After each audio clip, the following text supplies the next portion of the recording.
Selamat pagi kelas 10. Hari ini kita belajar biologi dari bab 9 yaitu ekosistem. Di sini kan kita belajar semua tentang ekosistem hewan, tumbuhan, lingkungan pokoknya ya. Kita akan pelajari di sini semuanya. Silakan menyaksikan, disimak videonya ya, Nak. Oke, tujuan pembelajaran hari ini atau video ini. Oke, di sini ada ekologi ya. Ekosistem adalah suatu sistem lingkungan yang terbentuk oleh hubungan timbal balik antara makhluk hidup dengan lingkungannya. Jadi ilmu yang mempelajari tentang ekosistem disebut ekologi. Ekologi itu berasal dari kata oikos, rumah atau tempat hidup, sedangkan logos itu ilmu. Jadi kayak ilmu yang mempelajari tempat hidup, ya, lingkungan seperti itu ya. Ini ada foto, kalau takut salah menyebutkan nama ya, setahu ibu namanya Ernest Haeckel. Jadi ini adalah merupakan ahli taksonomi yang berasal dari Jerman. Tapi bapak ini juga yang, kalau ibu tidak salah, dia adalah salah satu yang menyebarkan tentang ilmu Charles Darwin ya. Jadi bapaknya asalnya dari Jerman. Dia yang menyebarkan ilmu tentang taksonomi ya, mengklasifikasikan makhluk hidup gitu ya. Oke, kita lanjut. Oke, komponen penyusun ekosistem ya. Yang pertama adalah berdasarkan sifatnya. Oke. Kita hidup di bumi dikelilingi oleh berbagai makhluk hidup dan objek seperti tumbuhan, hewan, matahari, angin, dan tanah. Dalam lingkungan objek-objek yang menempati ruang dapat dikategorikan itu sebagai komponen biotik dan abiotik. Kedua komponen tersebut berinteraksi satu sama lain dengan lingkungan sekitarnya dan membentuk ekosistem. Ya, ekosistem adalah unit fungsional alam di mana makhluk hidup berinteraksi antara sesamanya dan dengan lingkungan fisik sekitarnya. Nah, interaksi antara makhluk hidup di dalam habitat yang sama dapat menciptakan sebuah sistem yang stabil. Oke, ini di sini ada berdasarkan sifatnya, ada yang dia berindividu, ada yang populasi, nih, ada yang dia berkomunitas, ada yang dia ekosistem. Ini juga berkaitan semuanya nih, ekosistem ya. Ini sebenarnya materinya sudah ada dari kelas 7, kelas 8, kelas 9. Nah, diulang lagi di kelas 10 ya. Kalau tidak tahu individu itu apa, populasi itu apa, yuk balik yuk. Ya, komunitas dan ekosistem balik kaji kita ke SMP. Oke, jadi komponen ekosistem ini ya, berdasarkan sifatnya ini itu tidak jauh-jauh dari yang namanya biotik dan abiotik ya. Kalau di faktor biotik itu meliputi semua makhluk hidup di bumi seperti tumbuhan, hewan, hingga itu mikroorganisme. Kalau dia faktor abiotik itu sebaliknya, meliputi faktor iklim seperti suhu, air, kelembapan, cahaya, dan angin. Ya, itu faktornya yang berbentuk sifatnya lah seperti fisika, kimia, dan biologi. Ya, itu berkaitan ya. Oke, di sini ada adaptasi makhluk hidup ya. Ada tiga jenis adaptasi yang dilakukan makhluk hidup. Yang pertama ada adaptasi morfologi. Adaptasi morfologi merupakan penyesuaian bentuk tubuh dan struktur tubuh luar makhluk hidup atau alat-alat tubuh makhluk hidup terhadap lingkungannya. Jadi adaptasi ini dilakukan guna menyesuaikan bentuk tubuh dengan kondisi tempat tinggal untuk pertahanan hidupnya ya. Kita ambil contohnya dulu untuk adaptasi morfologi. Contohnya adalah tumbuhan air memiliki daun ya yang lebih lebar untuk membantu proses penguapan menjadi lebih cepat. Lalu ada bentuk gigi hewan sesuai jenis makanannya. Lalu ada hewan di kutub utara memiliki kulit dan bulu yang tebal agar apa?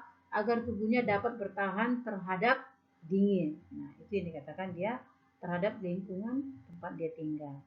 Lalu ada adaptasi fisiologi.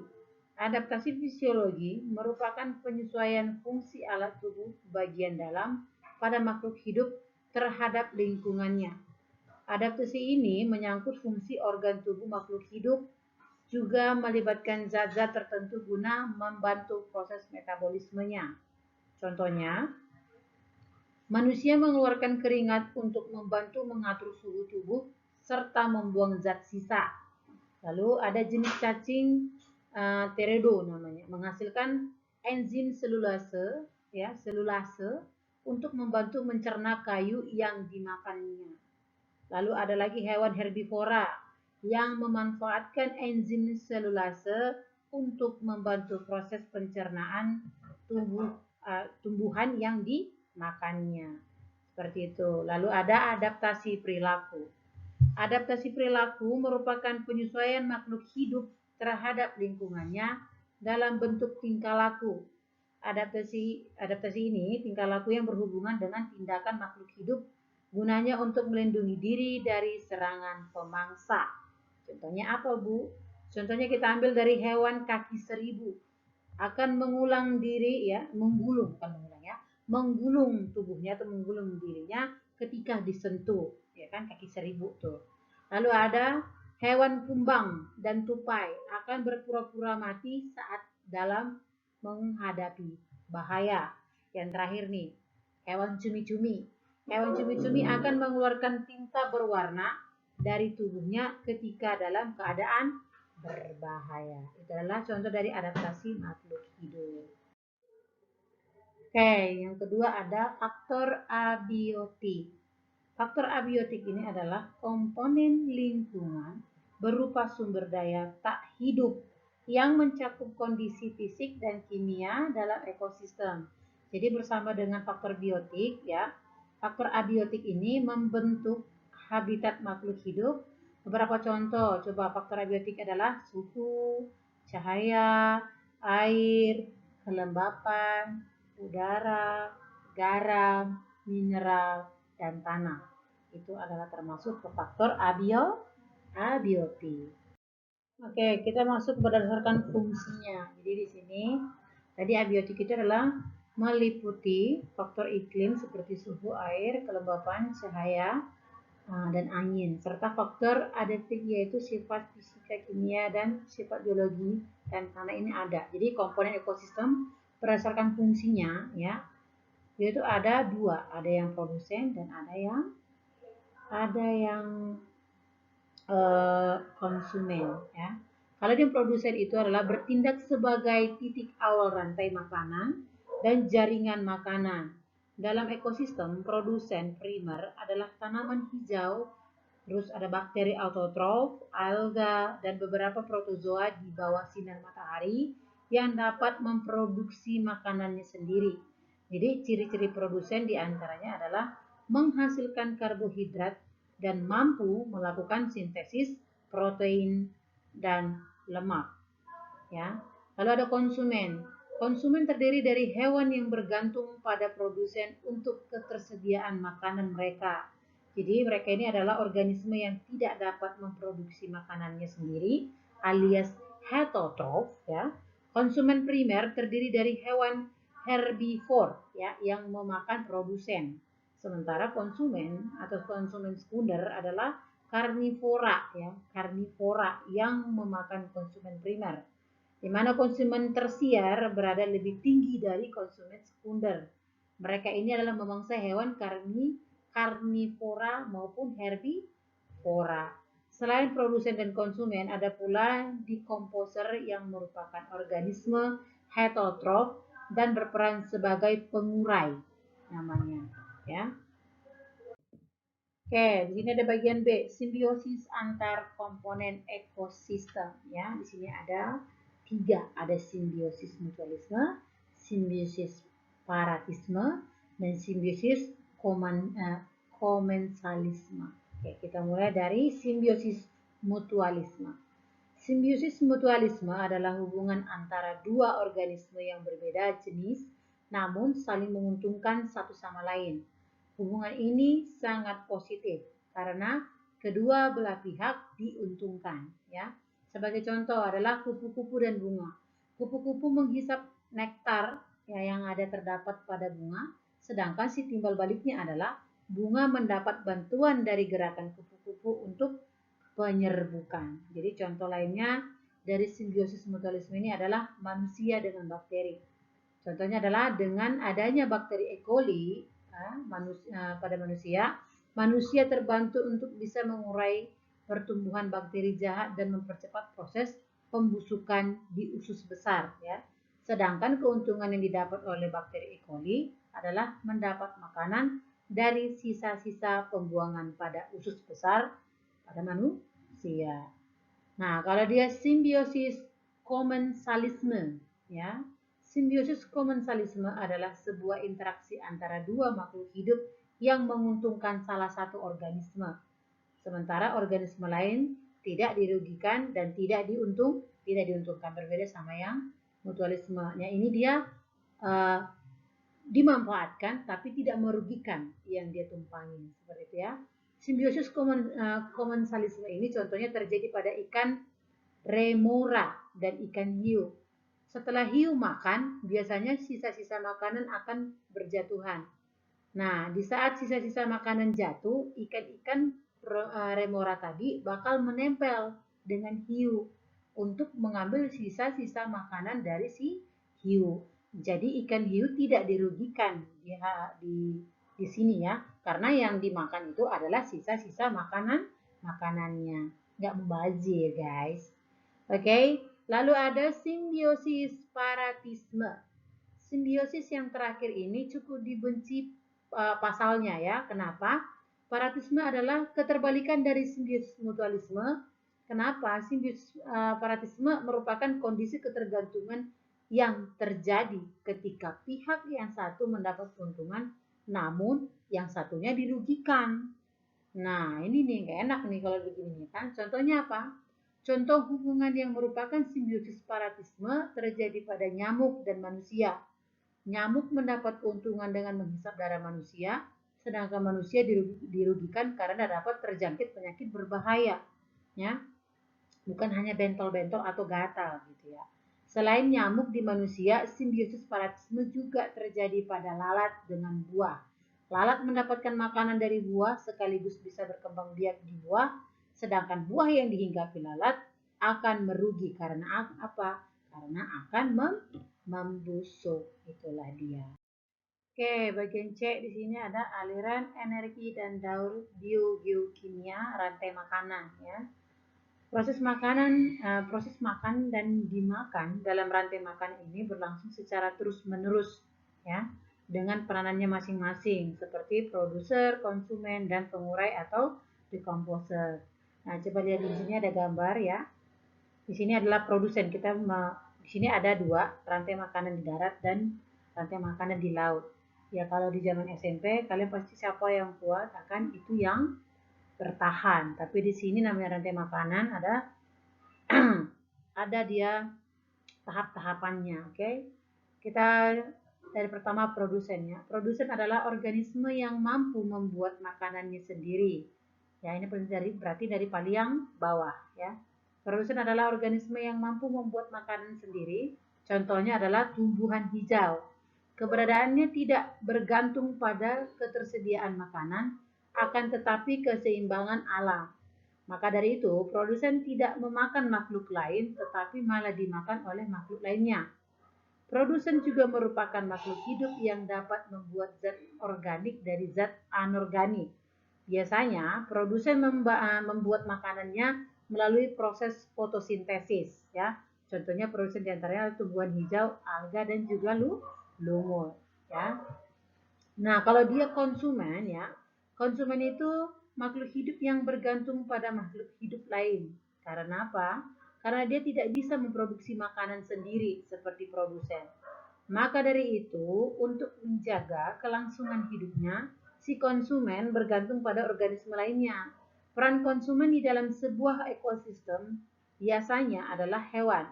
Konsumen memiliki beberapa tingkat di antaranya, yaitu ada konsumen pertama atau primar ya. Konsumen satu merupakan pemakan produsen atau tumbuhan dan biasanya disebut dengan konsumen herbivora. Contohnya apa Ibu? Contohnya seperti sapi, kelinci, kerbau, dan lain-lainnya. Ya. Sedangkan konsumen sekunder, organisme yang sumber makanannya dari tingkat trofik sebelumnya. Ya. Tingkat ini diisi oleh hewan-hewan karnivora yang masih bisa dimangsa oleh hewan lainnya. Contohnya adalah tikus. Ya. Sedangkan konsumen tersier, konsumen ini merupakan pemakan konsumen kedua dan seterusnya hingga konsumen terakhir yang disebut dengan konsumen puncak. Biasanya konsumen puncak merupakan hewan yang tidak bisa dimakan oleh lainnya. Contohnya singa, buaya kalau digambar adalah elang. Sedangkan dekomposer atau pengurai ini adalah organisme terakhir dalam rantai makanan. Karena pengurai merupakan organisme yang mampu mengubah zat organik menjadi zat anorganik. Pengurai mengurai bangkai atau tumbuhan yang sudah mati lalu mengembalikan nutrisinya ke dalam tanah yang akan digunakan tanaman untuk berfotosintesis. Disinilah siklus dari rantai makanan dimulai kembali. Oke, di sini ada jaring-jaring makanan ya. Jaring-jaring makanan yaitu rantai-rantai makanan yang saling berhubungan satu sama lain sedemikian rupa sehingga membentuk seperti jaring-jaring ya. Nah, ini ada piramida ekologi ya. Piramida yang menggambarkan perbandingan komposisi jumlah biomasa dan energi dari produsen sampai konsumen puncak dalam satu ekosistem. Oke, di sini ada daur fosfor ya. Siklus fosfor atau daur fosfor adalah salah satu jenis biogeokimia. Selain siklus air, siklus karbon, siklus oksigen, siklus nitrogen, dan siklus sulfur yang terjadi di bumi, itu siklus fosfor itu merupakan sebuah rangkaian pergerakan fosfor yang melalui bidang ekosistem litosfer, hidrosfer, dan biosfer ya. Kalau fosfor ini adalah mineral penting yang dapat kita temukan di seluruh hewan dan tanaman. Selain itu, fosfor juga dapat ditemukan di dalam air, tanah, dan sedimen, ya. Namun tidak dapat ditemukan dalam kandungan udara. Dalam unsur kimia, fosfor itu memiliki kode P besar ya, dan memiliki nomor atom 15. Fosfor ini merupakan senyawa non-logam yang memiliki nilai valensi banyak dan masuk ke dalam golongan nitrogen. Fosfat atau fosfat hidrogen merupakan ion yang dibentuk dari fosfor. Fosfor juga bagian penting dari molekul penyusun DNA dan sebagai molekul yang menyimpan energi seperti ATP dan ADP serta lemak pada membran sel. Fosfor juga merupakan bahan penyusun tulang dan gigi pada manusia dan hewan. Siklus fosfor adalah siklus paling lambat jika dibandingkan dengan siklus biogeokimia lainnya ya. Fosfor ini masuk dalam lingkungan dari batuan serta deposit ya. Batuan fosfat dikenal dengan nama apatit dan sumber fosfor dari deposit diperoleh dari fosil tulang dan kotoran burung ya. Oke. Oke, di sini ada daur karbon ya. Siklus karbon adalah siklus biogeokimia di mana karbon dipertukarkan antara biosfer, geosfer, hidrosfer, dan atmosfer bumi. Objek astronomis lainnya bisa jadi memiliki siklus karbon yang hampir sama meskipun hingga kini belum diketahui. Ya. Dalam siklus ini terdapat 4 reservoir karbon utama yang dihubungkan oleh jalur pertukarannya. Ya. Reservoir tersebut adalah atmosfer, biosfer, terestrial namanya ya. Biasanya termasuk pula pada freshwater system dan material non hayati organik seperti karbon tanah ya atau soil carbon namanya. Terus ada lautan termasuk karbon anorganik terlarut dan biota laut hayati dan non hayati. Dan ada sedimen, di mana ini sedimen ini termasuk bahan bakar fosil. Pergerakan tahun karbon ya. Pergerakan tahuan karbon, pertukaran karbon antara reservoir terjadi karena proses-proses kimia, fisika, geologi dan biologi yang bermacam-macam ya. Lautan juga mengandung kolam aktif karbon terbesar dekat permukaan bumi. Namun demikian laut dalam bagian dari kolam ini mengalami pertukaran yang lambat ya dengan atmosfer. Kalau dia di neraca karbon global ya, kesetimbangan pertukaran karbon antara yang masuk dan keluar ya, antara reseptor karbon atau antara satu putaran ya, atau namanya disebut lob, LOP, lob ya. Spesifik siklus karbon misalnya atmosfer atau biosfer, analisis neraca karbon dari sebuah kolam atau reservoir dapat memberikan informasi tentang apakah kolam atau reservoir berfungsi sebagai sumber atau lubuk atau namanya disebut sink ya, atau lubuk atau sink, SINK ya, dan karbon dioksida. Dalam mengenai laut dan apa saja yang ada di dalamnya, ini di sini sudah ada yang bikin gambarnya ya. Dalam video ini ada daur karbon ya. Jadi di sini dia saling berkaitan gitu, dari mulai pembakaran ya, ada perusahaan atau rumah gitu. Nah, ini ada tumbuhan darat, itu semua berkaitan tanah, organisme mati dan kotoran hewan. Lalu ada karbon karbonat ya, karbonat HCO3 yang ada di laut ya, yaitu disebut tadi sedimentasi. Nah, itu semua akan saling berkaitan hingga dia menjadi CO2 di atmosfer ya. Daur belerang atau daur sulfur ya. Daur belerang atau daur sulfur adalah salah satu bentuk daur biogeokimia. Pengertian dan definisi lain dari daur belerang sulfur yaitu perubahan sulfur dari hidrogen sulfida menjadi sulfur dioksida, lalu menjadi sulfat ya, dan kembali menjadi hidrogen sulfida lagi. Nah, sulfur di alam ditemukan dalam berbagai bentuk. Dalam tanah, sulfur ditemukan dalam bentuk mineral, di udara dalam bentuk gas, maksudnya bentuk gas sulfur dioksida, dan di dalam tubuh organisme itu sebagai penyusun protein ya. Siklus sulfur dimulai dari dalam tanah, yaitu ketika ion-ion sulfat diserap oleh akar dan dimetabolisme menjadi penyusun protein dalam tubuh tumbuhan. Ketika hewan dan manusia memakan tumbuhan, protein tersebut akan berpindah ke tubuh manusia. Nah, dari dalam tubuh manusia, senyawa sulfur mengalami metabolisme yang sisa-sisa hasil metabolisme tersebut diuraikan oleh bakteri dalam lambung berupa gas dan dikeluarkan melalui angin dari bawah ya, atau kentut ya. Salah satu zat yang terkandung dalam angin tersebut adalah sulfur. Semakin besar kandungan sulfur dalam yang kita buang angin tadi itu, maka akan semakin bau. Jadi makanya kalau bau, nah sudah tahu kenapa ya. Lalu, hewan dan tumbuhan yang mati oleh mikroorganisme seperti bakteri dan jamur hidrogen sulfida, hasil penguraian sebagian tetap berada dalam tanah dan sebagian lagi itu dilepaskan ke udara dalam bentuk gas hidrogen sulfida.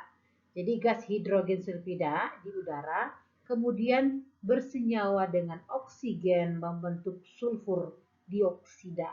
Nah, sedangkan si hidrogen sulfida yang tertinggal di dalam tanah dengan bantuan bakteri akan diubah menjadi ion sulfat dan senyawa sulfur oksida.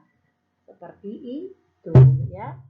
Nah, kalau hujan asam juga dapat disebabkan oleh polusi udara ya.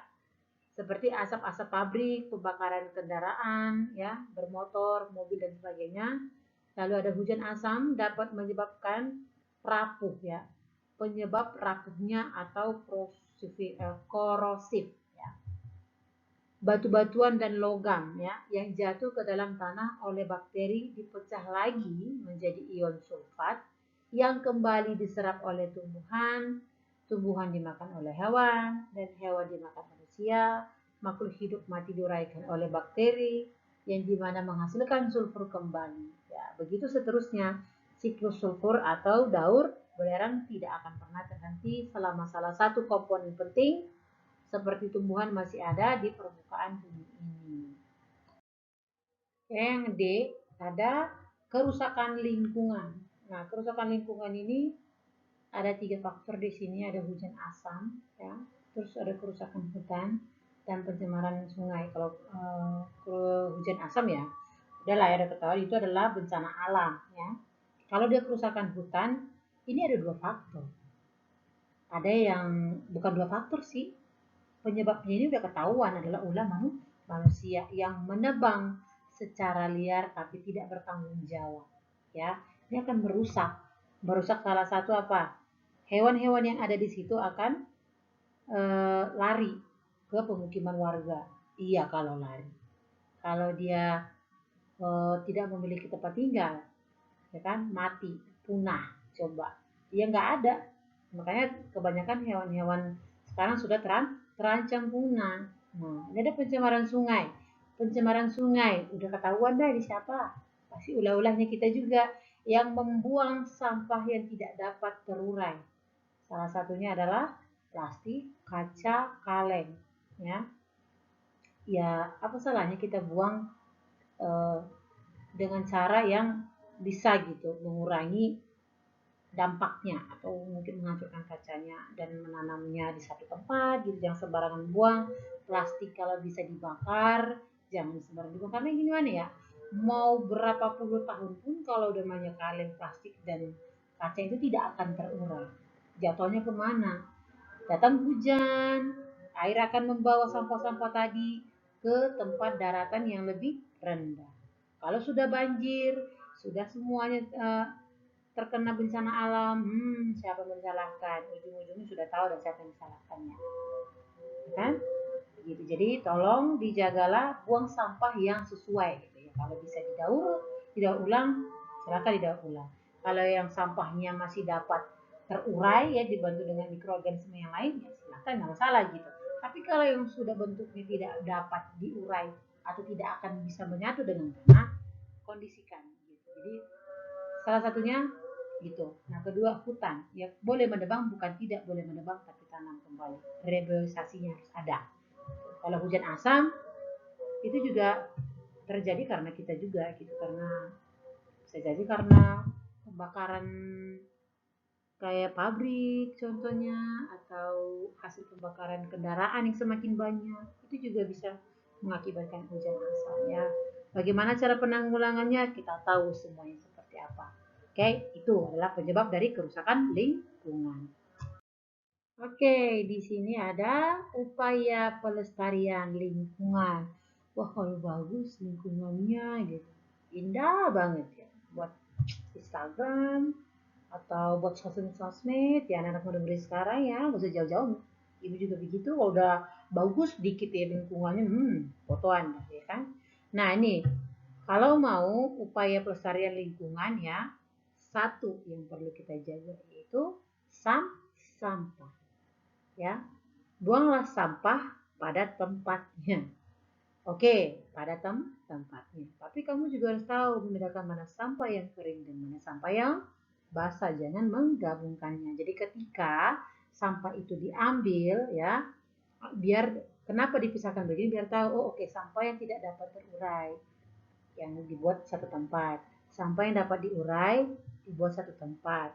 Kalau yang sampah basah atau yang terurai kan bisa aja dibuat jadi pupuk kah atau apa gitu. Nah, yang tidak terurai atau yang kering bisa dibakar atau dimanakan gitu. Jadi itu salah satu tugas kita semua, termasuk saya dan anak-anak ibu semuanya. Jadi jagalah sampah yang kalian gunakan ya, baik itu tisu kah, botol minum, kertas atau apapun itu ya, dijaga gitu. Biar apa? Nih kan enak nih pembuatan taman kota, ada bersih lingkungannya. Terus kalau punya pohon, bunga-bunga atau apapun, jangan bagus sedikit, wih bagus sedikit injak nih, jangan gitu. Terus kalau ada contohnya ayunan atau apa, dijaga. Semuanya harus dijaga biar kelihatan indah. Nih kan ada nih gambarnya pembuatan taman kota, ada bunganya, ada pohonnya, duduk pun enak, gak panas kan gitu. Ini jatuhnya lingkungannya lah enak, lingkungannya bersih. Nah, lalu ada yang kedua, reklamasi pantai. Ada perbaikannya, diperhatikan semuanya gitu. ya. Ini kalau kita jaga semuanya, semuanya akan indah, ya. Intinya itu saja. Oke, di sini nih yang untuk limbah dan daur ulang limbah, ya. Ini gue bilang tadi, buang sampahlah pada tempatnya. Ya benar, tapi kamu harus tahu sampah yang kamu buang seperti apa gitu. Nah, ini ada 3 tipe sampah yang harus kita tahu, ya. Ada sampah yang masih dapat diolah, ya, seperti kardus, botol plastik itu, kertas contohnya. Nah, itu kamu pisahkan. Nanti dia petugas akan mengumpulkan semua sampah jenis untuk dijual dan hasilnya akan dipergunakan untuk memperbaiki lingkungan, ya. Nah, yang kedua, sampah yang kedua adalah sampah yang dapat dibuat pupuk kompos, sisa-sisa makanan atau hasil kayak buah-buahan, sayur-sayuran gitu ya. Itu bisa dibuat jadi pupuk kompos, ya. Kamu satukan dalam satu plastik, ya. Sampah ini akan dibuat kompos secara massal di TPS-nya, ada tempatnya, ya. Bukan TPS pemilihan, ya, salah. Ada tempatnya namanya TPS. Nah, hasil penjualan kompos akan dipergunakan untuk memperbaiki lingkungan gitu contohnya gitu. Itu ada tempatnya, bisa dibuat jadi pupuk, ya. Pupuk tanaman kita yang di rumah kah atau di mana. Kita sendiri juga bisa sebenarnya buat. Enggak harus dikasih atau dikumpulkan di pengambilan sampah gitu, ya. Lalu ada sampah yang tidak dapat dijual dan dibuat kompos pun tidak bisa. Kenapa? Contoh nih, anti nyamuk, bekas-bekas bahan-bahan kimia kayak baygon, pengharum, parfum, itu tidak bisa. Jadi sampah ini mendingan kamu eh, buang atau ditanam, gitu, ditanam. Kalau memang kamu membuang sampah untuk yang berbayar, kamu pisahkan, ya, mana yang sampah yang dapat yang dapat digunakan, dibuat pupuk, dan benar-benar yang tidak bisa digunakan, ya, seperti itu. Itu aja hari ini, ya, atau video ini sampai di sini aja penjelasannya. Untuk tugas-tugas boleh dicek di GCR. Silakan ditonton, diulang sampai kita paham, sampai kalian paham, ya. Nanti tugasnya dikerjakan. Pesan satu dari Ibu, tetap jaga kesehatan, jaga kebersihan, dan Tuhan Yesus memberkati. Bye bye.